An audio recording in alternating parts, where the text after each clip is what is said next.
돼! 난 내버려 놓지 못해! 살려주세요! 아! 다행이다!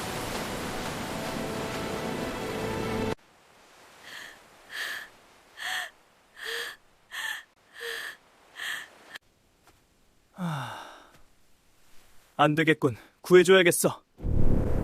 안녕하세요. 발도 이야기입니다. 발도 이야기 어디서 듣고 계신가요? 구독, 좋아요 눌러주시고 계신 곳 댓글로 남겨주세요. 만복을 기원해 드리겠습니다. 감사합니다. 만석이 바오골 마을의 도깨비가 된 지 1년이 지났습니다. 만석은 매일 밤 마을을 지켰습니다. 나무 위에 앉아 마을 사람들의 삶을 지켜보았습니다. 박서방네 소가 건강하게 자라는 모습, 이장네 딸이 시집가는 모습, 김진사가 점점 더 미쳐가는 모습을 보았습니다. 봄이 왔습니다. 산에는 진달래가 피고 마을에는 따뜻한 바람이 불었습니다.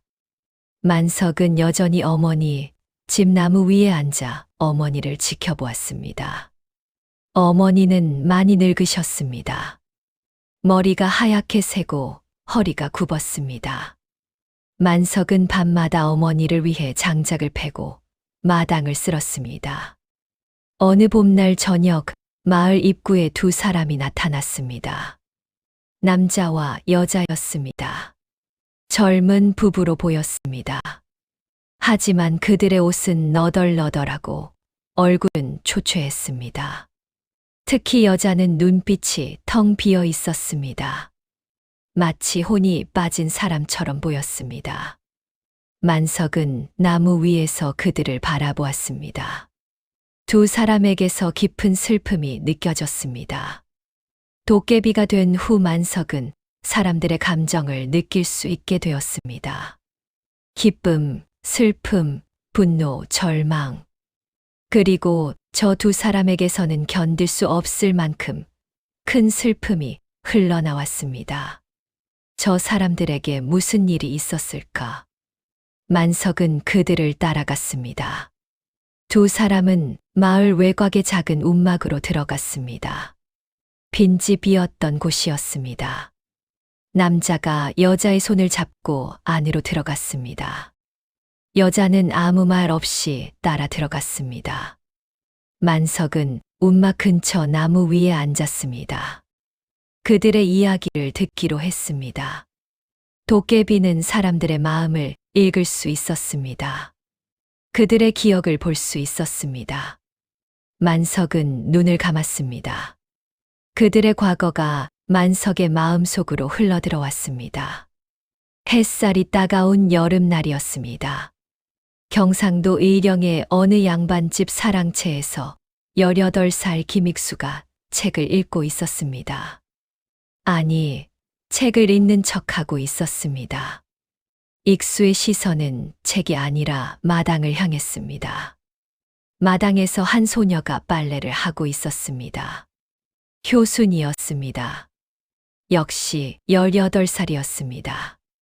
가난한 평민의 딸로 홀아버지를 부양하기 위해 양반집 일을 도왔습니다. 익순의 집에 온 지 벌써 5년째였습니다. 효순은 빨래를 하면서 콧노래를 불렀습니다. 예쁜 얼굴에 미소가 번졌습니다. 익수는 그 모습을 넋을 잃고 바라보았습니다. 도련님, 또 그러고 계십니까? 익수의 형이 사랑채로 들어왔습니다. 23살 김익현이었습니다. 형은 동생의 시선을 따라가다가 피식 웃었습니다. 교순이를 좋아하는 건 알겠는데 그렇게 쳐다보기만 할 거냐? 익수가 얼굴을 붉혔습니다. 형님, 무슨 말씀을? 숨기지 마라. 내가 효순이 올 때마다 책 읽는 척하는 거 다 안다. 그 책 거꾸로 들고 있는 것도 모르고. 익수가 황급히 책을 바로 들었습니다. 형이 웃으며 말했습니다. 하지만 익수야, 너도 알잖냐. 우리는 양반이고 효순이는 평민이다. 아무리 좋아해도 함께 할 수 없어. 알고 있습니다, 형님. 익수의 목소리가 낮아졌습니다. 형은 동생의 어깨를 두드리고 나갔습니다. 익수는 다시 효순을 바라보았습니다. 효순이 고개를 들어 익수와 눈이 마주쳤습니다. 효순이 화들짝 놀라 고개를 숙였습니다. 하지만 그녀의 입가에는 작은 미소가 번졌습니다. 여름이 지나고 가을이 왔습니다. 익수는 효순이 올 때마다 먹을 것을 챙겨주었습니다. 떡, 과일, 엿. 효순은 처음에는 사양하지만 익수의 고집에 못 이겨받았습니다. 도련님, 이러시면 안 됩니다. 왜 안 돼? 내가 일을 열심히 하니까 주는 거야. 하지만 아버지 드시라고 가져가. 요즘 아버지 편찮으시다고 했잖아. 효수는 고맙다고 인사하고 먹을 것을 받았습니다. 익수는 그녀가 기뻐하는 모습을 보는 것만으로도 행복했습니다. 어느 날 익수는 효순에게 글을 가르쳐 주기 시작했습니다. 효순아, 이리 와봐. 예, 도련님. 내 이름 쓸 줄 아니? 효순이 고개를 저었습니다. 익수가 붓을 들어 종이에 글자를 썼습니다. 이게 효자야. 효도 효. 그리고 이게 순자고. 예쁜 글자네요. 내 이름이니까 예쁘지. 효순이 얼굴을 붉혔습니다. 익수도 자신이 한 말에 놀라 당황했습니다. 아, 그러니까. 글자가 예쁘다는 뜻이야. 두 사람은 서로를 바라보다가 웃었습니다. 그렇게 두 사람은 조금씩 가까워졌습니다. 겨울이 왔습니다. 어느 추운 날, 익수는 어머니로부터 충격적인 소식을 들었습니다. 효순이가 신부자댁첩으로 들어간다고 하더구나. 뭐라고요? 익수가 벌떡 일어났습니다. 어머니가 한숨을 쉬었습니다. 신부자 영감이 병이 들어서 병수발을 할 사람이 필요하다나. 효순이 아버지가 신부자 아들의 설득에 넘어가서 효순이를 보내기로 했다는구나. 그럴 수가. 효순이는 알고 있습니까? 당연히 알고 있겠지. 효순이 아버지가 말했을 테니. 익수는 당장 효순의 집으로 달려갔습니다. 마을 외곽의 허름한 집이었습니다. 익수가 문을 두드렸습니다. 효순아, 효순아. 문이 열렸습니다. 효순이 나왔습니다. 그녀의 얼굴은 눈물로 젖어 있었습니다. 도련님, 자신이 신부자첩으로 들어간다는 게. 효순이 고개를 끄덕였습니다. 익수가 분노했습니다. 안 돼, 그럴 수 없어. 신부자 영감은 70이 넘었어. 병들어 죽어가는 사람이야. 저도 싫습니다. 하지만 아버지께서 이미 약속하셨어요. 효순의 목소리가 떨렸습니다. 신부자 아들이 말했대요. 영감님께서 돌아가시면 작은 집 한 채를 주겠다고. 그 집에서 아버지와 제가 살 수 있다고. 그게 무슨 소용이야. 넌 젊고 아름다운데 죽어가는 영감의 첩이 된다고? 도련님, 저는 가난한 집 자식입니다. 제 운명입니다. 효순이 고개를 떨구었습니다. 익수는 그녀의 어깨를 잡았습니다. 효순아, 나와 함께 떠나자. 예. 효순이 놀라서 고개를 들었습니다. 익수가 진지한 눈빛으로 말했습니다. 나와 함께 이곳을 떠나자. 아무도 우리를 모르는 곳으로 가는 거야. 도련님, 그런 무책임한 말씀을. 무책임하지 않아. 나는 진심이야. 나는 너를 좋아해. 너 없이는 살 수 없어. 익수의 고백에 효순이 눈물을 흘렸습니다. 저도 도련님을 좋아합니다. 하지만 우리는 함께할 수 없어요. 신분이 다릅니다. 신분이 뭐가 중요해? 사람이 중요하지. 익수가 효순의 손을 잡았습니다. 효순이 손을 빼려 하지만 익수가 놓아주지 않았습니다. 사흘 후에 가기로 했어. 이틀 후입니다. 좋아. 내일 밤에 내가 올게. 그때 함께 떠나자. 약속해. 효순이 망설였습니다. 하지만 익수의 간절한 눈빛을 보고 천천히 고개를 끄덕였습니다. 다음 날 밤, 익수는 어머니의 방에 몰래 들어갔습니다. 어머니가 소중히 간직하던 비녀와 놀이개, 은팔찌를 가져왔습니다. 죄책감이 들었지만 효순을 위해서는 어쩔 수 없었습니다. 익수는 효순의 집으로 향했습니다. 깊은 밤이었습니다. 달빛이 길을 비추었습니다. 효순은 이미 나와서 기다리고 있었습니다. 작은 보따리 하나를 들고 있었습니다. 도련님, 준비됐니? 효순이 고개를 끄덕였습니다. 두 사람은 말없이 마을을 빠져나갔습니다. 뒤돌아보지 않았습니다. 뒤돌아보면 후회할 것 같아서였습니다. 밤새 걸었습니다. 산길을 넘고 개울을 건너고 숲을 지났습니다. 똥이 틀 무렵 두 사람은 작은 주막에 도착했습니다. 여기서 잠시 쉬자. 주막에 들어갔습니다. 주인이 잠에서 깨어나 두 사람을 맞이했습니다. 어서 오시오. 방이 필요하십니까? 예, 하루만 묵겠습니다. 방에 들어갔습니다. 효순이 바닥에 주저앉았습니다. 너무 피곤했습니다. 익수가 그녀의 어깨를 감쌌습니다. 고생했어. 조금만 더 힘내자. 도련님, 이러다가 잡히면 어떡해요? 잡히지 않을 거야. 멀리 가면 아무도 우리를 모를 거야. 익수가 어머니의 폐물을 꺼냈습니다. 효순이 놀라서 말했습니다. 도련님, 이건 어머니께 용서를 빌어야겠지. 하지만 지금은 이것이 필요해. 이걸 팔아서 우리가 살 곳을 마련하자. 효순이 눈물을 흘렸습니다. 익수가 그녀의 눈물을 닦아 주었습니다. 울지 마.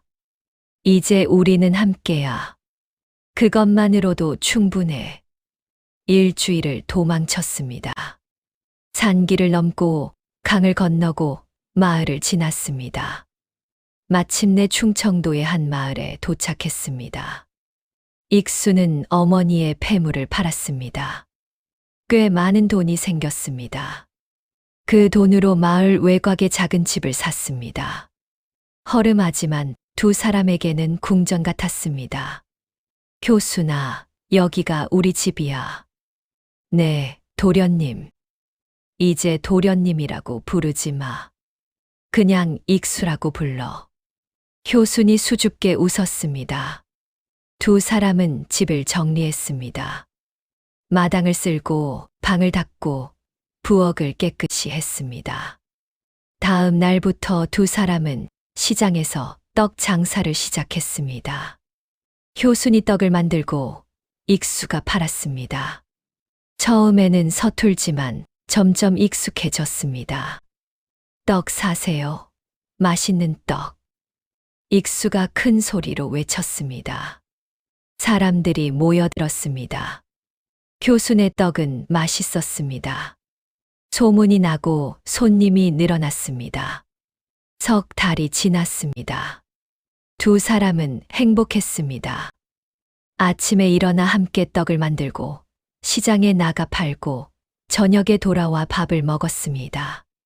가난하지만 행복했습니다. 어느 저녁 효순이 익수에게 말했습니다.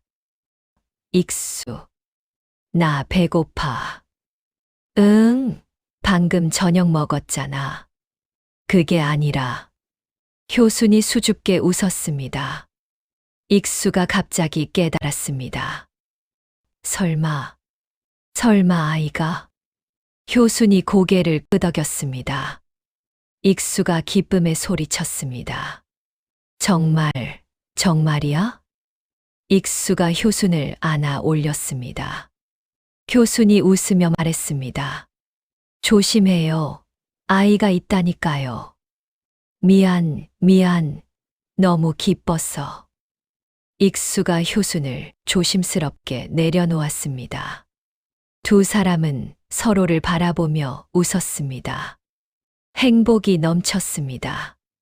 하지만 행복은 오래 가지 않았습니다. 어느 날, 익수가 시장에서 떡을 팔고 있었습니다. 갑자기 누군가 익수의 어깨를 잡았습니다. 이놈, 드디어 찾았다. 익수가 뒤돌아보았습니다. 신부자의 아들이었습니다. 그리고 그의 하인 셋이 함께 있었습니다. 당신은? 네 이놈, 우리 아버님 첩으로 약속한 계집을 데리고 도망쳤지. 우리가 얼마나 찾아 헤맸는지 아느냐. 저는 아무 잘못도. 잡아라. 하인들이 익수를 붙잡았습니다. 익수가 몸부림쳤습니다. 사람들이 모여들었지만 아무도 나서지 않았습니다. 그때 효순이 나타났습니다. 익수. 효순이 하인들에게 달려들었습니다. 효순이 하인의 팔을 물었습니다. 하인이 비명을 지르며 손을 풀었습니다. 빨리 도망쳐요. 익수가 효순의 손을 잡고 달렸습니다. 뒤에서 신부자 아들과 하인들이 쫓아왔습니다. 저놈들 잡아라. 두 사람은 미친 듯이 달렸습니다. 시장을 빠져나가고 골목을 지나고 마을을 벗어났습니다. 뒤에서 고함 소리가 들렸습니다. 저기다, 놓치지 마라. 익수와 효순은 산으로 향했습니다. 숲속으로 들어갔습니다. 나뭇가지가 얼굴을 긁었지만 멈추지 않았습니다. 한참을 달려 큰 바위 뒤에 숨었습니다. 두 사람은 숨을 죽였습니다. 발소리가 가까이 들렸습니다. 이쪽으로 갔을 텐데. 숲이 너무 깊습니다. 밤이 되면 위험합니다. 젠장, 일단 돌아가자. 내일 다시 찾아야겠다. 발소리가 멀어졌습니다. 한참 후 두 사람은 조심스럽게 일어났습니다. 이제 어떡하지? 효순이 떨리는 목소리로 물었습니다. 익수가 효순의 손을 꼭 잡았습니다. 더 깊은 산속으로 가자. 아무도 찾을 수 없는 곳으로. 두 사람은 산 깊숙이 들어갔습니다. 며칠을 헤맨 끝에 작은 계곡을 발견했습니다. 물이 맑고 주변에 나무가 많았습니다. 여기서 살자. 익수가 말했습니다. 효순이 주저했지만 다른 방법이 없었습니다. 두 사람은 나뭇가지와 풀로 작은 움막을 지었습니다. 처음에는 비가 새고 바람이 들어오지만 점점 나아졌습니다. 익수는 나무를 캐고 물고기를 잡았습니다. 효순은 감자를 심고 산나물을 뜯었습니다. 문명과 떨어진 삶이었지만 두 사람은 함께여서 견뎠습니다. 효순의 배가 불러왔습니다. 익수는 더욱 열심히 일했습니다. 겨울을 대비해 나무를 모으고 먹을 것을 저장했습니다. 봄이 왔습니다. 효순이 아이를 낳았습니다. 남자아이였습니다. 울음소리가 산골짜기에 울려 퍼졌습니다. 우리 아들이야. 익수가 아이를 조심스럽게 안았습니다. 작고 붉은 얼굴이었습니다. 익수의 눈에서 눈물이 흘렀습니다. 이름을 지어야죠. 효순이 약한 목소리로 말했습니다. 익수가 생각하다가 말했습니다. 산에서 태어났으니 산이라고 부르자. 좋은 이름이에요. 두 사람은 아이를 보며 미소 지었습니다. 힘들지만 행복했습니다. 세상에서 가장 소중한 것을 얻었습니다. 산이가 돌이 되었습니다. 아이는 건강하게 자랐습니다. 재롱도 부리고 웃기도 했습니다. 익수와 효수는 아이를 보며 모든 고생을 잊었습니다. 초여름이었습니다. 감자를 심을 시기였습니다. 익수와 효수는 작은 밭에 감자를 심었습니다. 산이를 밭 근처에 앉혀두었습니다. 아이는 흙을 만지며 놀았습니다. 산아, 가만히 있어야 해. 효순이 아이에게 말했습니다. 산이가 웃으며 고개를 끄덕였습니다. 두 사람은 열심히 일했습니다. 한 시즌쯤 지났을까. 갑자기 뒤에서 으르렁거리는 소리가 들렸습니다. 익수가 뒤돌아보았습니다. 늑대였습니다. 큰 늑대 한 마리가 산이를 노려보고 있었습니다. 아이는 아무것도 모르고 흙을 만지고 있었습니다. 산아. 익수가 달려갔습니다. 하지만 늦었습니다. 늑대가 아이에게 달려들었습니다. 안 돼. 교순의 비명이 산골짜기를 울렸습니다. 늑대가 아이를 물고 달아났습니다. 산이, 내 아들. 익수가 미친 듯이 늑대를 쫓았습니다. 교순도 울면서 뒤따랐습니다. 한참을 쫓았습니다. 늑대는 숲속으로 사라졌습니다. 익수가 숲속을 헤맸습니다. 산이, 산아. 그리고 발견했습니다. 나무 아래 아이가 누워 있었습니다. 늑대는 이미 사라졌습니다. 익수가 아이를 안아 올렸습니다. 아이의 몸에서 피가 흘렀습니다. 목과 가슴에 깊은 상처가 있었습니다. 산아, 정신 차려. 아빠가 여기 있어. 아이가 희미하게 눈을 떴습니다. 작은 입이 움직였습니다. 소리는 나오지 않았습니다. 효순이 도착했습니다. 아이를 보는 순간 주저앉았습니다. 안 돼. 안 돼. 내 아들. 익수가 아이를 안고 움막으로 달렸습니다. 하지만 소용없었습니다. 상처가 너무 깊었습니다. 피가 멈추지 않았습니다. 해가 졌습니다. 아이의 숨소리가 점점 약해졌습니다. 익수와 효수는 아이를 안고 울었습니다. 미안해. 아빠가 잘못했어. 너를 지키지 못했어. 밤이 왔습니다. 아이의 숨이 멈췄습니다. 작은 가슴이 더 이상 오르내리지 않았습니다. 산아, 산아. 교순의 울음소리가 밤하늘로 올라갔습니다. 익수는 아무 말도 하지 못했습니다. 그저 아이를 꼭 안고 있을 뿐이었습니다. 다음 날, 두 사람은 아이를 묻었습니다. 움막 뒤 양지 바른 곳이었습니다. 작은 무덤을 만들고 돌을 쌓았습니다. 교수는 무덤 앞에 앉아 움직이지 않았습니다. 밥을 먹지도 물을 마시지도 않았습니다. 그저 무덤을 바라볼 뿐이었습니다. 익수가 효순을 일으키려 했습니다. 효순아, 일어나야 해. 밥을 먹어야 해. 효순이 대답하지 않았습니다. 눈빛이 텅 비어 있었습니다. 마치 혼이 빠져나간 것 같았습니다. 나도 죽을래. 효순이 작은 목소리로 말했습니다. 익수가 깜짝 놀랐습니다. 무슨 소리야? 죽으면 안 돼. 이렇게 사는 게 무슨 의미가 있어요? 산이도 없는데. 효순아, 제발. 나를 봐. 나도 힘들어. 하지만 우리는 살아야 해. 산이를 위해서라도. 효순이 고개를 저었습니다. 눈물이 주룩주룩 흘렀습니다. 사흘 후 두 사람은 산고를 떠났습니다. 더 이상 그곳에 있을 수 없었습니다.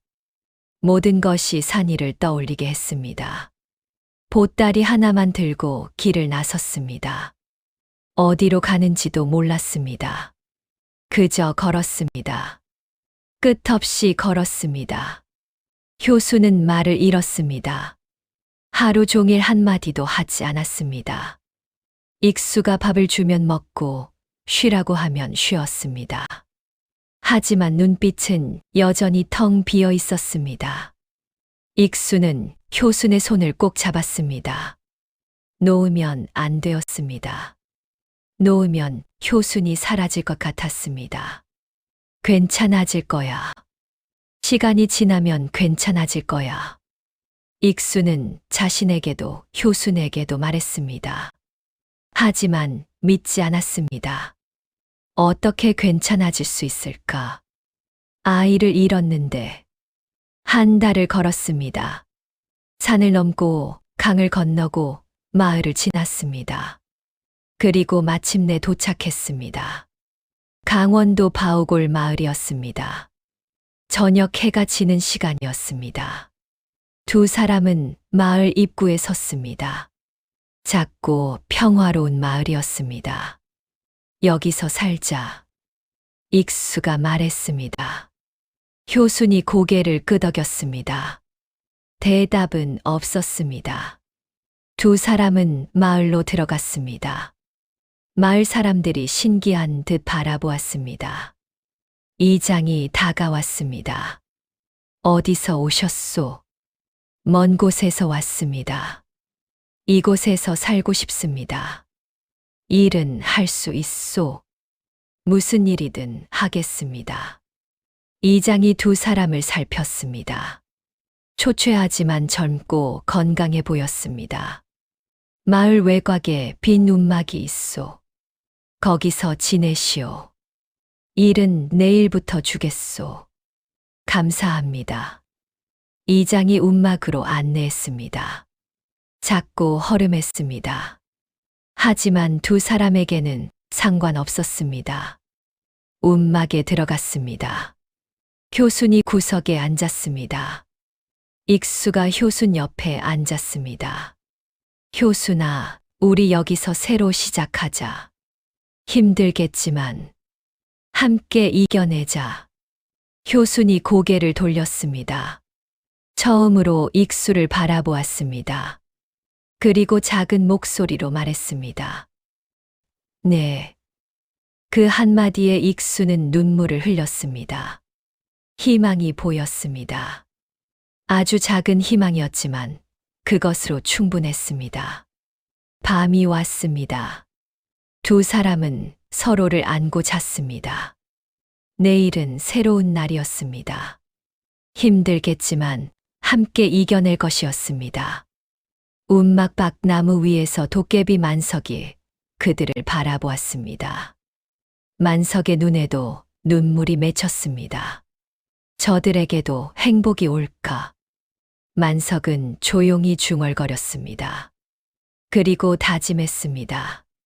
저들을 지켜주겠다고, 어떻게든 도와주겠다고 말입니다. 달빛이 움막을 비추었습니다. 새로운 시작이었습니다. 슬픔의 끝이자 희망의 시작이었습니다. 봄이 지나고 여름이 왔습니다. 익수는 마을 사람들의 밭일을 도왔습니다. 밭을 갈고 씨를 뿌리고 김을 맸습니다. 힘든 일이었지만 익수는 불평하지 않았습니다. 양반집 도련님으로 자랐지만 이제는 그런 것이 중요하지 않았습니다. 익수, 수고했네. 이걸 가져가게. 박서방이 쌀 한 되를 건넸습니다. 익수가 고개를 숙여 인사했습니다. 감사합니다. 자네 아내는 어떤가? 요즘도 집 밖을 안 나온다던데. 익수의 얼굴이 어두워졌습니다. 예. 아직 몸이 좋지 않습니다. 안 됐구만. 젊은 사람이 그러면 안 되는데. 박서방이 안타까운 표정으로 고개를 저었습니다. 익수는 쌀을 받아들고 집으로 돌아갔습니다. 움막에 들어갔습니다. 효순이 구석에 앉아 있었습니다. 창문 밖을 멍하니 바라보았습니다. 요즘 늘 저랬습니다. 밥을 먹을 때도, 잠을 잘 때도 눈빛은 항상 텅 비어 있었습니다. 효순아, 다녀왔어. 익수가 밝게 말했습니다. 효순이 고개를 돌렸습니다. 작게 고개를 끄덕일 뿐이었습니다. 박서방님이 쌀을 주셨어. 오늘 저녁은 따뜻한 밥을 먹을 수 있겠어. 대답이 없었습니다. 익수는 쌀을 내려놓고 효순 옆에 앉았습니다. 효순아. 익수가 효순의 손을 잡았습니다. 효순의 손은 차가웠습니다. 익수가 두 손으로 효순의 손을 감쌌습니다. 조금만 더 힘내자. 시간이 지나면 나아질 거야. 효순이 익수를 바라보았습니다. 입술이 떨렸습니다. 무언가 말하려는 것 같았습니다. 하지만 결국 아무 말도 하지 않았습니다. 밤이 왔습니다. 익수가 밥을 지었습니다. 효순은 움직이지 않았습니다.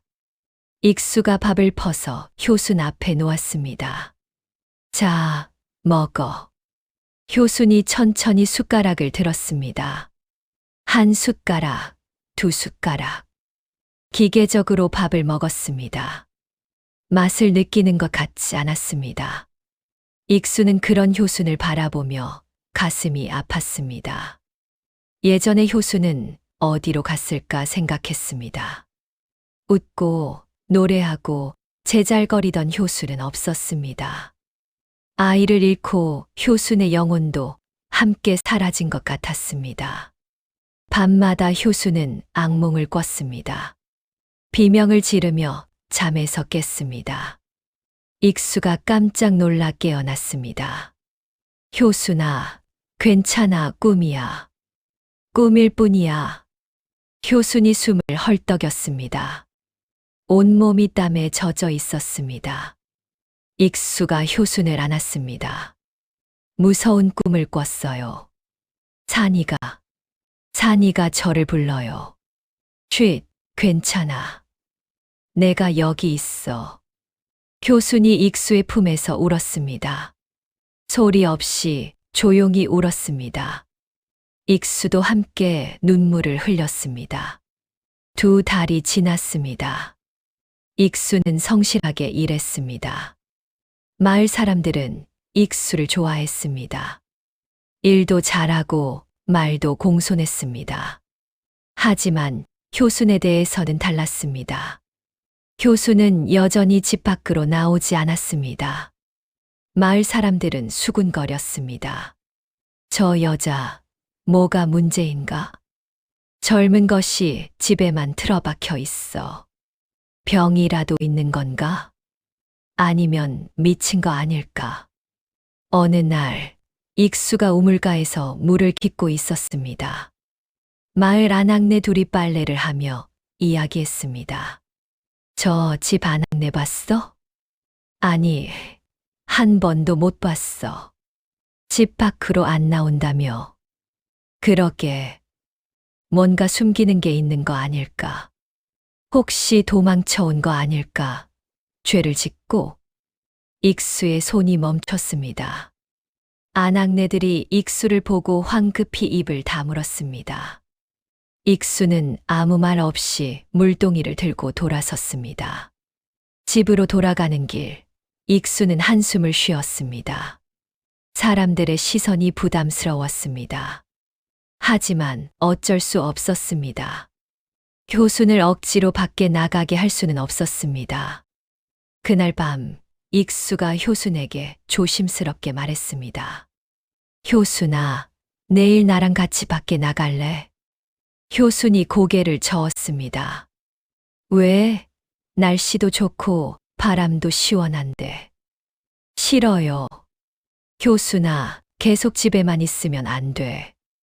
밖에 나가서 햇빛도 쬐고 사람들도 만나야 해. 사람들이 저를 이상하게 봐요. 교순이 작은 목소리로 말했습니다. 익수가 놀랐습니다. 교순이 사람들의 시선을 알고 있었던 것이었습니다. 아무도 이상하게 안 봐. 다들 좋은 사람들이야. 거짓말이에요. 저도 들었어요. 사람들이 수군거리는 거. 효순의 목소리가 떨렸습니다. 익수가 효순의 손을 잡았습니다. 미안해. 내가 보호해주지 못했어. 아니에요. 익수 잘못이 아니에요. 제가 이상한 거예요. 이상하지 않아. 넌 아픈 거야. 마음이 아픈 거야. 시간이 지나면 나아질 거야. 효순이 고개를 저었습니다. 나아지지 않을 것 같았습니다. 산이 없는 세상에서 어떻게 나아질 수 있을까 싶었습니다. 계절이 바뀌었습니다. 여름이 지나고 가을이 왔습니다. 추수가 끝나고 겨울이 다가왔습니다. 익수는 날마다 일했습니다. 밭일, 나무 베기, 소 돌보기 등 무슨 일이든 했습니다. 조금이라도 더 벌어야 했습니다. 교순을 먹여 살려야 했기 때문이었습니다. 하지만 돈은 부족했습니다. 겨우 밥을 먹을 정도였습니다. 교순에게 따뜻한 옷 하나 사줄 수 없었습니다. 겨울밤, 익수는 홀로 앉아 생각했습니다. 어떻게 하면 돈을 벌 수 있을까?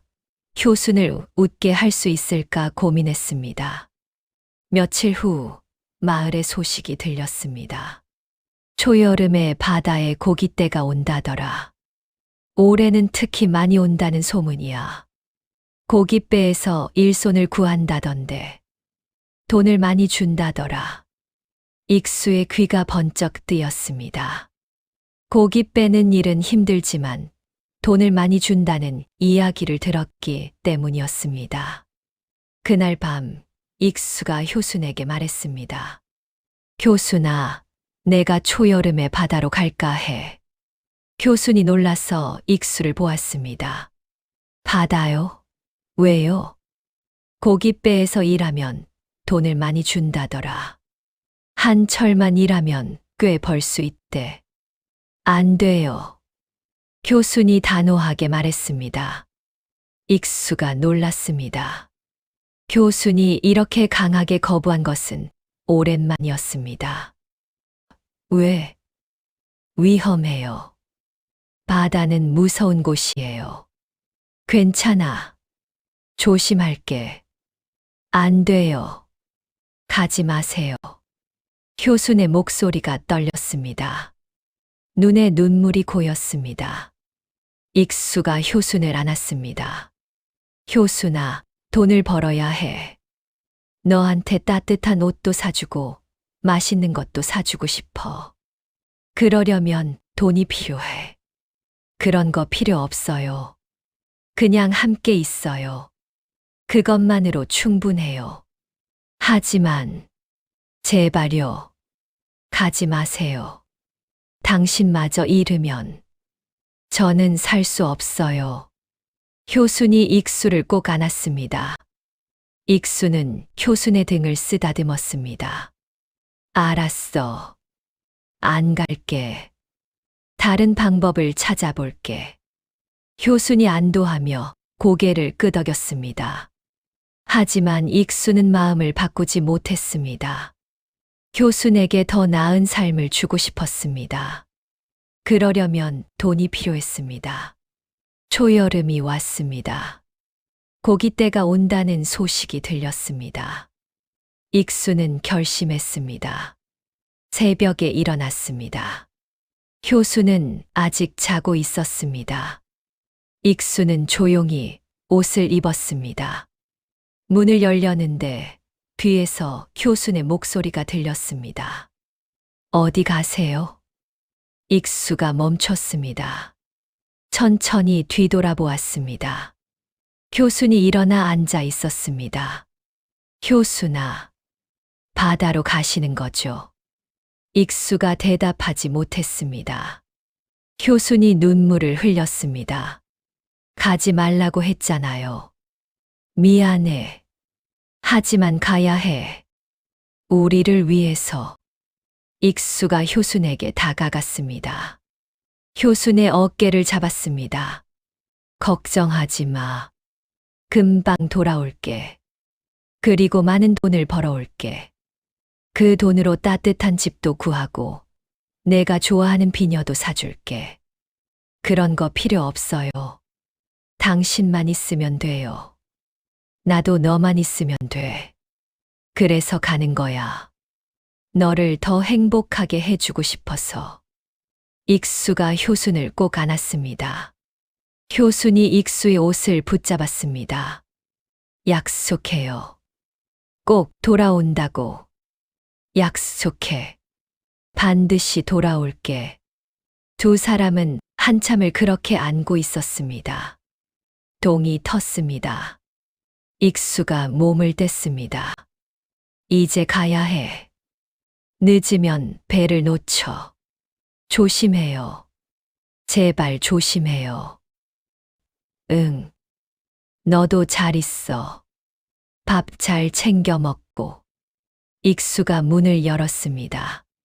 한 번 더 효순을 돌아보았습니다. 효순이 울고 있었습니다. 가슴이 찢어졌습니다.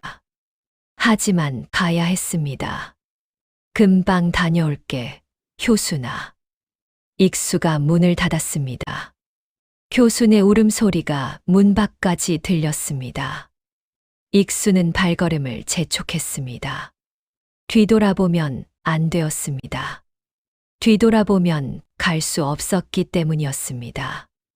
나무 위에서 만석이 그 모습을 보았습니다. 불길한 예감이 들었습니다. 저 사람 무사히 돌아올 수 있을까? 익수는 해안 마을에 도착했습니다. 큰 고깃배가 정박해 있었습니다. 익수가 배에 올랐습니다. 일꾼이 10명쯤 되었습니다. 배가 출발했습니다. 바다로 나갔습니다. 파도가 배를 흔들었습니다. 익수는 처음 타보는 배였습니다. 어지러웠지만 참았습니다. 저기다, 그물을 던져라. 선장이 소리쳤습니다.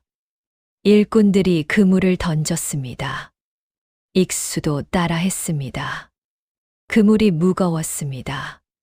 팔이 아팠습니다. 한참을 일했습니다. 그물을 던지고 당기고 고기를 담았습니다. 힘든 일이었지만 익수는 열심히 했습니다. 효순을 생각했습니다. 효순의 웃는 얼굴을 떠올렸습니다. 해가 졌습니다. 바람이 거세졌습니다. 하늘이 어두워졌습니다. 이상하다.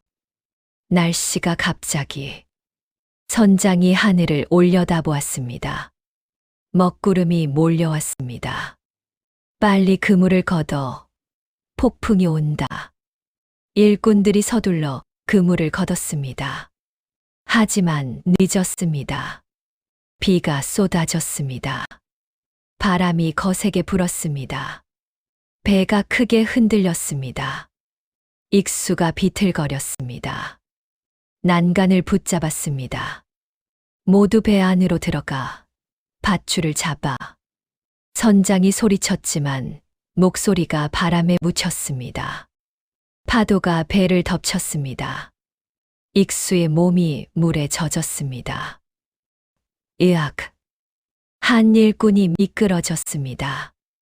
익수가 그를 잡으려 손을 뻗었습니다. 그 순간 더 큰 파도가 배를 덮쳤습니다.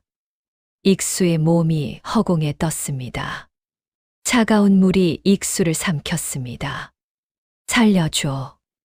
익수가 소리쳤습니다. 하지만 물이 입으로 들어왔습니다. 숨을 쉴 수 없었습니다. 파도에 휩쓸렸습니다. 배가 멀어졌습니다. 익수는 필사적으로 헤엄쳤습니다. 하지만 파도가 너무 셌습니다. 효순아. 교순의 얼굴이 떠올랐습니다. 약속을 지키지 못할 것 같았습니다. 미안했습니다. 정말 미안했습니다. 힘이 빠졌습니다. 팔다리가 무거워졌습니다. 의식이 흐려졌습니다. 그때 무언가 단단한 것이 손에 잡혔습니다. 암초였습니다. 익수는 본능적으로 암초를 붙잡았습니다. 파도가 몸을 때렸습니다. 하지만 놓지 않았습니다. 놓으면 죽는다는 것을 알았습니다. 효순을 다시 볼 수 없었습니다. 효순아, 기다려줘. 반드시 돌아갈게. 익수는 이를 악물었습니다. 암초에 매달렸습니다. 파도와 싸웠습니다. 죽음과 싸웠습니다. 밤이 깊어갔습니다. 다음 날 아침 배가 돌아왔습니다. 교수는 일찍부터 해안가에 나와 있었습니다. 배를 기다렸습니다. 배가 보였습니다. 교순의 가슴이 뛰었습니다. 익수가 돌아왔다고 믿었습니다. 약속을 지켰다고 생각했습니다. 하지만 배에서 내리는 사람들 중에 익수가 없었습니다. 효순의 얼굴이 창백해졌습니다. 저기요. 교순이 선장에게 달려갔습니다. 제 남편이 어디 있나요? 김익수요. 선장이 고개를 숙였습니다. 미안하오. 어젯밤 폭풍에 한 사람이 바다에 빠졌소. 뭐라고요? 교순의 다리에 힘이 풀렸습니다. 아니에요. 거짓말이에요. 미안하오. 우리도 찾으려 했지만 밤이라 아무것도 보이지 않았소. 안 돼. 교순이 바닥에 주저앉았습니다. 선장과 일꾼들이 미안하다고 말했지만 들리지 않았습니다. 익수. 교순이 비명을 질렀습니다. 마을 사람들이 모여들었습니다. 하지만 아무도 효순을 위로하지 못했습니다. 교순은 하루 종일 해안가에 앉아 있었습니다. 바다를 바라보았습니다. 익수가 돌아오기를 기다렸습니다. 효순아, 들어가야지. 밥을 먹어야지. 마을 아낙네가 효순을 일으키려 했습니다. 하지만 효순은 움직이지 않았습니다. 익수가 돌아와요. 분명히 돌아와요. 효순아. 익수가 약속했어요. 꼭 돌아온다고. 익수는 거짓말하지 않아요. 교순의 눈에는 눈물이 마르지 않았습니다.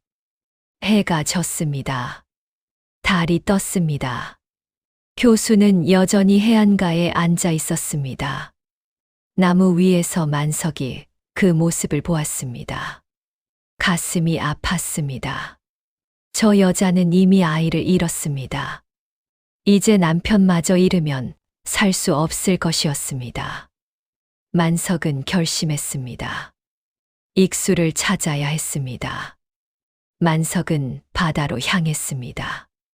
도깨비의 발걸음은 빨랐습니다. 순식간에 해안에 도착했습니다. 만석은 바닷속으로 들어갔습니다. 도깨비는 물속에서도 숨을 쉴 수 있었습니다. 만석은 바다 밑을 헤엄쳤습니다. 어두웠습니다. 아무것도 보이지 않았습니다. 하지만 만석은 계속 찾았습니다. 사람의 기운을 느꼈습니다. 아주 희미하지만 분명히 느껴졌습니다. 그 기운을 따라갔습니다. 멀리 암초가 보였습니다.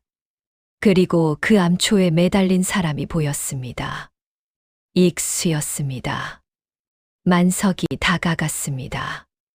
익수는 의식이 없었습니다. 하지만 아직 숨을 쉬었습니다. 아주 약하지만 살아 있었습니다. 조금만 버텨라. 내가 구해주마. 만석은 주변을 살폈습니다. 부서진 나무 판자가 떠다녔습니다. 만석이 판자를 가져왔습니다. 익수를 조심스럽게 판자 위에 올렸습니다. 익수의 손에서 피가 났습니다. 암초를 붙잡느라 손이 찢어진 것이었습니다. 만석은 판자를 밀어 해안 쪽으로 보냈습니다. 바람과 파도가 판자를 해안으로 밀고 갈 것이었습니다. 살아라. 내 여자가 기다리고 있다. 만석은 판자가 떠가는 것을 확인하고 돌아섰습니다. 밤이 깊어졌습니다. 교수는 여전히 해안가에 앉아 있었습니다. 마을 사람들은 모두 돌아갔습니다. 효순 혼자 남았습니다. 차가웠습니다. 바람이 차가웠습니다. 하지만 느껴지지 않았습니다. 아무것도 느껴지지 않았습니다. 익수. 효순이 일어섰습니다. 바다를 향해 걸었습니다. 파도가 발을 적셨습니다. 더 걸었습니다. 물이 무릎까지 찼습니다. 익수. 저도 갈게요. 기다려요. 효순이 더 깊이 들어갔습니다. 물이 허리까지 찼습니다. 파도가 몸을 흔들었습니다. 제발, 같이 가요. 그때 멀리서 무언가가 떠내려왔습니다. 교순이 눈을 가늘게 떴습니다. 나무 판자였습니다. 그리고 그 위에 사람이 누워 있었습니다. 익수. 효순이 달려갔습니다. 물을 헤치며 달려갔습니다. 판자에 도착했습니다. 익수였습니다. 분명히 익수였습니다.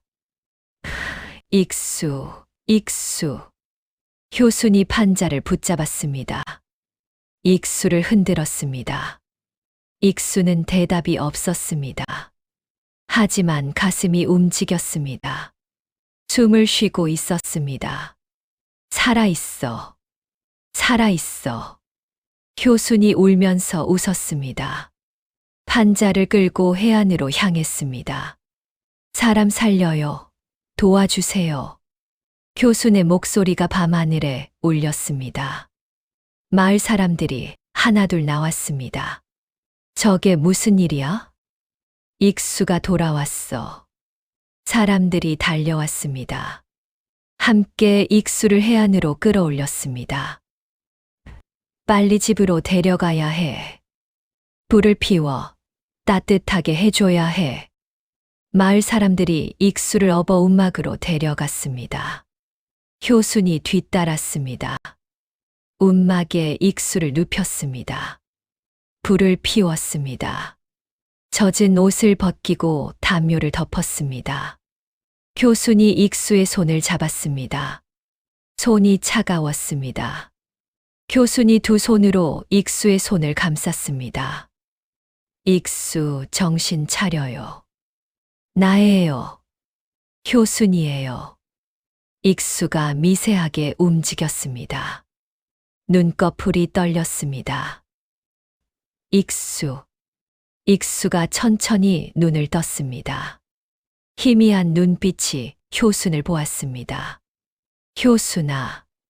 네, 저예요. 제가 여기 있어요. 미안해. 약속을 못 지킬 뻔했어. 익수의 눈에서 눈물이 흘렀습니다. 효순이 익수를 꼭 안았습니다. 괜찮아요. 살아있으면 됐어요. 그것만으로 충분해요. 두 사람은 서로를 안고 울었습니다. 기쁨의 눈물이었습니다. 살았습니다. 함께 살았습니다. 마을 사람들도 눈물을 흘렸습니다. 기적이었습니다. 정말 기적이었습니다. 나무 위에서 만석이 그 모습을 보았습니다. 만석도 눈물을 흘렸습니다. 다행이다. 정말 다행이다. 밤이 깊어갔습니다. 하지만 움막안은 따뜻했습니다. 사랑이 있었습니다. 희망이 있었습니다. 익수는 천천히 회복되었습니다. 며칠 동안 열이 나고 기침을 했습니다. 하지만 효순이 헌신적으로 간호했습니다. 죽을 끓여 먹였습니다. 물수건으로 몸을 닦아 주었습니다. 밤새 곁을 지켰습니다. 효순이 달라졌습니다. 눈빛이 살아났습니다. 익수를 위해 움직였습니다. 익수를 위해 살았습니다. 열흘 후 익수가 일어나 앉았습니다. 많이 좋아졌어. 조심해요. 아직 완전히 낫지 않았어요. 효순이 익수를 부축했습니다. 익수가 효순을 바라보았습니다. 고마워. 내가 없었으면 나는 죽었을 거야. 무슨 말씀이세요? 제가 더 고마워요. 살아 돌아와 줘서. 두 사람은 미소 지었습니다. 오랜만에 보는 효순의 미소였습니다. 익수는 가슴이 벅찼습니다. 효순아, 약속할게. 다시는 위험한 일 안 할게. 내 곁에 있을게. 네. 함께 있어요. 그것만으로 충분해요. 두 사람은 손을 맞잡았습니다. 앞으로 무슨 일이 있어도 함께 이겨낼 것이었습니다. 나무 위에서 만석은 생각했습니다.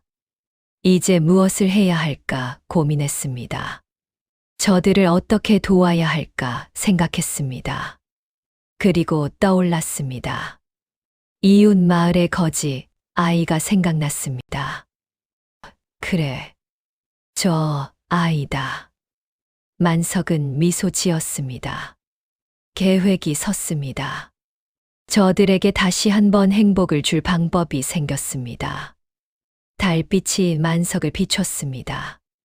도깨비의 눈빛이 반짝였습니다. 한 달이 지났습니다. 익수는 완전히 회복했습니다. 다시 바치를 돕기 시작했습니다. 하지만 예전처럼 무리하지 않았습니다. 효순과의 약속을 지켰습니다. 효순도 달라졌습니다. 여전히 슬픔은 남아 있었지만 예전처럼 텅 빈 눈빛은 아니었습니다. 집안일을 하고 밥을 짓고 익수를 기다렸습니다. 어느 저녁 두 사람은 마당에 앉아 있었습니다. 별이 총총히 빛났습니다. 예쁘다. 효순이 하늘을 올려다보며 말했습니다. 익수가 놀랐습니다. 오랜만에 듣는 효순의 감탄이었습니다. 그래, 정말 예쁘다. 익수도 하늘을 올려다보았습니다. 하지만 익수의 시선은 곧 효순에게 향했습니다. 효순의 옆 얼굴이 달빛에 비쳤습니다. 효순아. 응. 많이 좋아진 것 같아. 예전처럼. 효순이 익수를 바라보았습니다. 잠시 침묵이 흘렀습니다. 효순이 천천히 입을 열었습니다. 예전처럼은 아니에요. 산이 생각은 여전히 나요. 밤마다 꿈을 꿔요. 미안해. 아니에요. 익수 잘못이 아니에요. 효순이 익수의 손을 잡았습니다. 하지만 이제는 알아요. 제가 살아야 한다는 걸. 당신을 위해서라도. 효순아, 당신이 바다에서 돌아왔을 때, 그때 깨달았어요. 제가 얼마나 당신을 사랑하는지. 당신 없이는 살 수 없다는 걸. 효순의 눈에 눈물이 맺혔습니다. 하지만 슬픈 눈물은 아니었습니다. 저도 노력할게요. 다시 웃을 수 있도록. 당신과 함께 행복할 수 있도록. 익수가 효순을 꼭 안았습니다. 두 사람은 한참을 그렇게 안고 있었습니다. 나무 위에서 만석이 그 모습을 보았습니다. 따뜻한 미소가 번졌습니다. 이제 때가 됐구나. 다음 날 새벽, 만석은 이웃마을로 향했습니다. 그곳에 5살 남자아이가 있었습니다. 부모를 병으로 잃고 혼자 남은 아이였습니다. 마을 어귀에서 아이를 발견했습니다. 더러운 옷을 입고 맨발로 돌아다녔습니다. 손에는 빈 그릇을 들고 있었습니다. 밥 주세요. 아이가 집집마다 다니며 구걸했습니다. 어떤 집은 문을 열어주었지만 어떤 집은 쫓아냈습니다. 저리 가, 거지 새끼. 한 아낙네가 빗자루를 들고 아이를 쫓았습니다. 아이가 넘어졌습니다. 무릎에서 피가 났습니다. 하지만 아이는 울지 않았습니다. 그저 일어나 다른 집으로 향했습니다. 만석의 가슴이 아팠습니다. 저 아이는 산이와 같은 나이였습니다. 만약 산이가 살았다면 저렇게 5살이 되었을 것이었습니다. 만석은 아이에게 다가갔습니다. 아이는 만석을 볼 수 없었습니다. 도깨비는 보이고 싶을 때만 보이는 법이었습니다. 만석은 아이의 머리를 쓰다듬었습니다. 아이가 갑자기 멈췄습니다. 무언가 느낀 것 같았습니다. 누구세요? 아이가 주변을 두리번거렸습니다. 아무도 보이지 않았습니다. 하지만 따뜻한 기운이 느껴졌습니다. 만석은 아이 귓가에 속삭였습니다. 도깨비의 목소리는 마음속으로 전해졌습니다. 두려워하지 마라. 내가 너를 도와줄 것이다. 아이의 눈이 커졌습니다. 누구세요? 어디 계세요? 넌 볼 수 없다. 하지만 내 말을 들어라. 저 산 너머 마을로 가거라. 바우골이라는 마을이다. 바우골? 그곳에 작은 움막이 있다. 젊은 부부가 산다. 그 집에 가서 밥을 얻어라. 하지만 저를 받아줄까요? 받아줄 것이다. 매일 아침과 저녁으로 가거라. 그리고 공손하게 인사하거라. 아이가 고개를 끄덕였습니다. 신기하게도 그 목소리를 믿었습니다. 알겠어요. 감사합니다. 만석은 미소 지었습니다. 그리고 바우골로 돌아갔습니다. 다음 날 아침 효순이 마당을 쓸고 있었습니다. 그때 움막문 앞에서 작은 소리가 들렸습니다. 밥 좀 주세요. 효순이 고개를 들었습니다. 작은 아이가 서 있었습니다. 5살쯤 되어 보였습니다. 옷은 남루하고 얼굴은 때로 얼룩져 있었습니다. 효순의 가슴이 철렁했습니다. 순간 산이가 떠올랐습니다. 저 나이, 저 크기였습니다. 산이도 저랬을 것이었습니다. 누구니? 효순의 목소리가 떨렸습니다. 아이가 공손하게 절했습니다. 안녕하세요. 저는 배가 고파요. 밥 좀 주세요. 아이의 목소리가 가늘었습니다. 효순은 한 걸음 뒤로 물러섰습니다. 가슴이 두근거렸습니다. 어디서 왔니? 저쪽 마을에서요. 부모님이 돌아가셔서 혼자예요. 아이의 눈에 눈물이 맺혔습니다. 하지만 참았습니다. 효순은 그 모습에 가슴이 무너졌습니다. 잠깐만 기다려. 효순이 황급히 집 안으로 들어갔습니다. 손이 떨렸습니다. 밥그릇을 꺼냈습니다. 어젯밤 남은 밥을 담았습니다. 김치 몇 조각을 곁들였습니다. 밖으로 나갔습니다. 아이는 그대로 서 있었습니다. 효순이 밥그릇을 내밀었습니다. 자, 먹어. 아이의 눈이 커졌습니다. 정말요? 정말 주시는 거예요. 응. 먹어. 아이가 밥그릇을 받았습니다. 그리고 그 자리에 주저앉아 먹기 시작했습니다. 허겁지겁 먹었습니다. 얼마나 굶었던 것일까요? 효수는 그 모습을 보며 눈물을 흘렸습니다. 산이가 살아있었다면 산이도 저렇게 밥을 먹었을까 생각했습니다. 아이가 밥을 다 먹었습니다. 그릇까지 깨끗이 비웠습니다. 맛있었어요.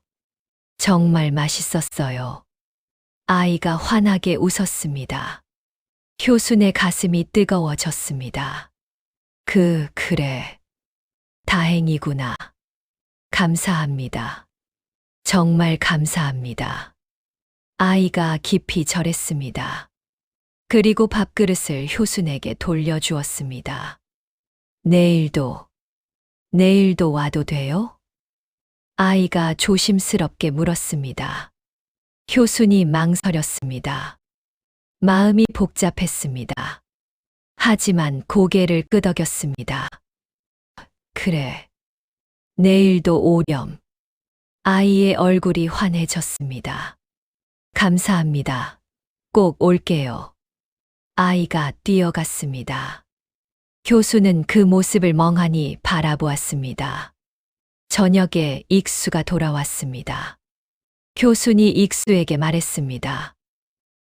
오늘 아이가 왔었어요. 아이?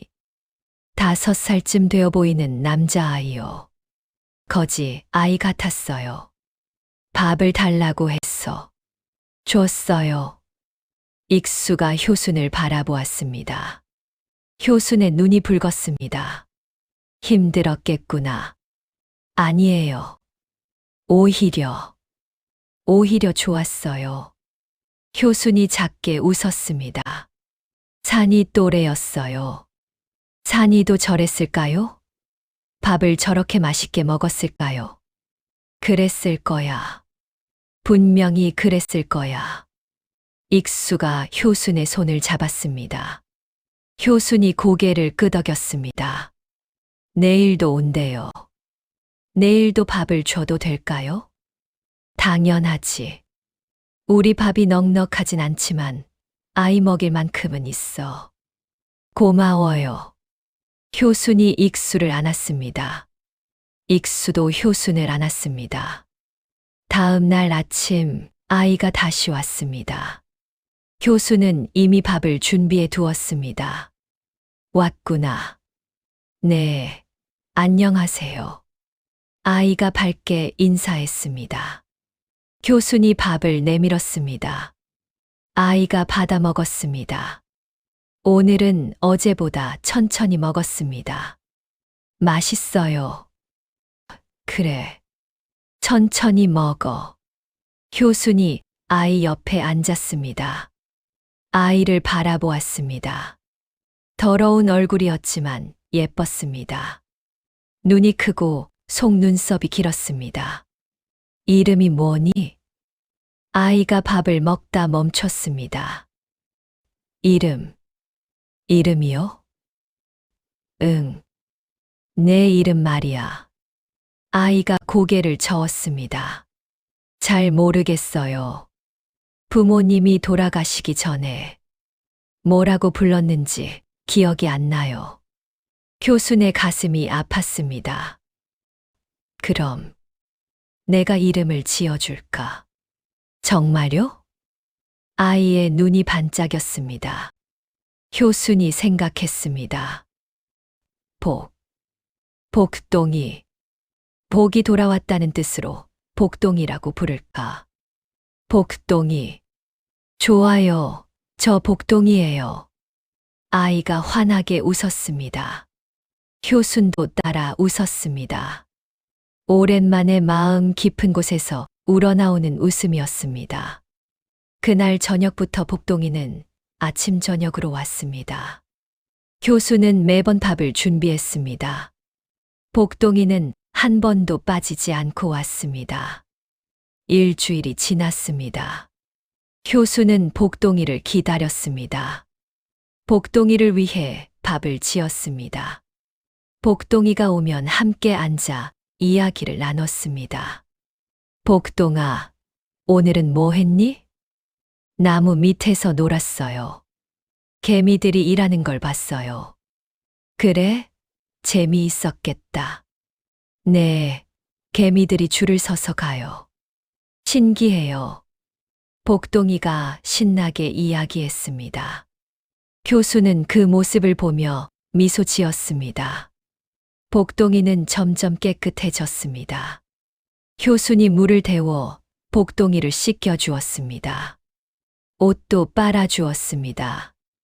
복동이의 얼굴에서 때가 벗겨지니 더 예뻐 보였습니다. 복동아, 이제 우리 산이 갔구나. 효순이 복동이의 머리를 쓰다듬으며 중얼거렸습니다. 복동이가 고개를 들었습니다. 산이요, 산이가 누구예요? 효순의 눈에 눈물이 맺혔습니다. 우리 아들이었어.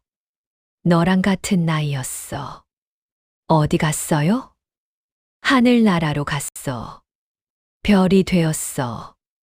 복동이가 하늘을 올려다보았습니다. 그럼 저 별 중 하나예요. 그래. 저기 저 밝은 별. 저게 산이야. 복동이가 손을 흔들었습니다. 안녕 산이 형. 나는 복동이야. 교순이 복동이를 꼭 안았습니다. 눈물이 흘렀습니다. 하지만 슬픈 눈물은 아니었습니다. 한 달이 지났습니다. 효수는 완전히 달라졌습니다. 아침에 일어나면 복동이를 생각했습니다. 복동이가 좋아할 반찬을 만들었습니다. 복동이가 입을 옷을 입었습니다. 익수는 그런 효순을 보며 기뻐했습니다. 효순아, 요즘 많이 좋아 보여. 응. 복동이 덕분이야. 그 아이가 천사구나. 맞아. 하늘이 우리에게 준 선물 같아. 어느 날 효순이 익수에게 조심스럽게 말했습니다. 익수, 복동이를 우리 아들로 삼으면 안 될까? 익수가 놀랐습니다. 우리 아들로? 응.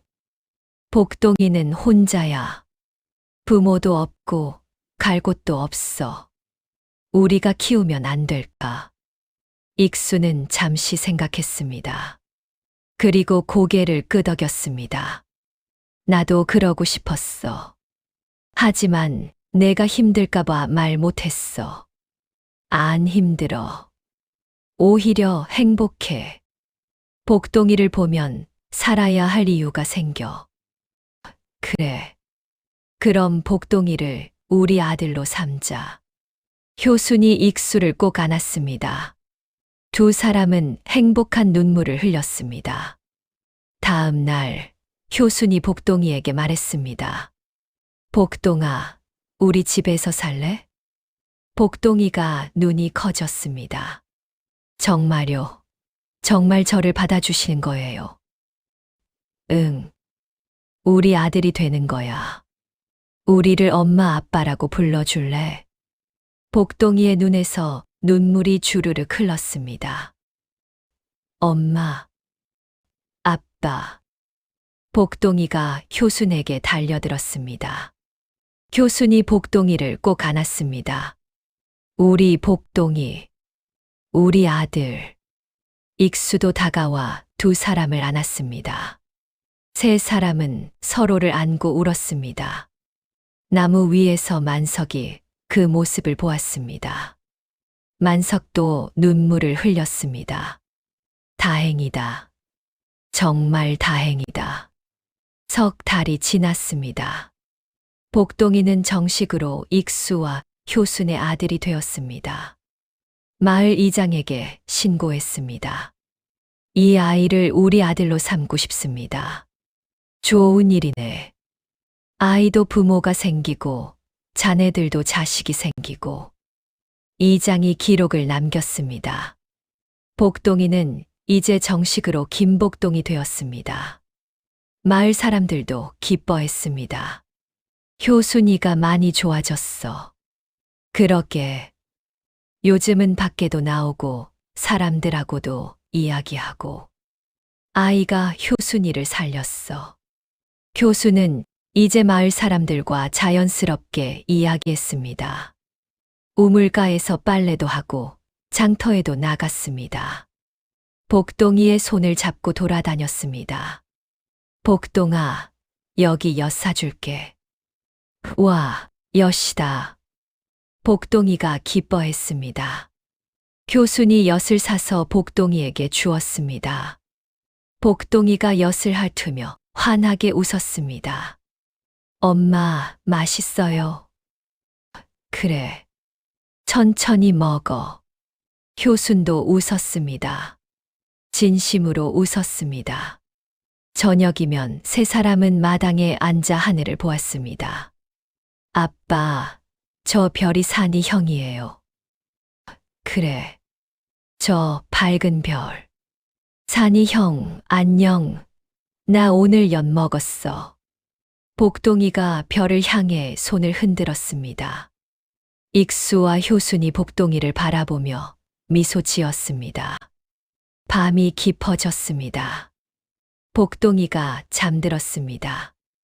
익수가 복동이를 안아 방으로 데려갔습니다. 효순이 이불을 덮어주었습니다. 잘 자, 우리 복동이. 효순이 복동이의 이마에 입을 맞췄습니다. 밖으로 나왔습니다.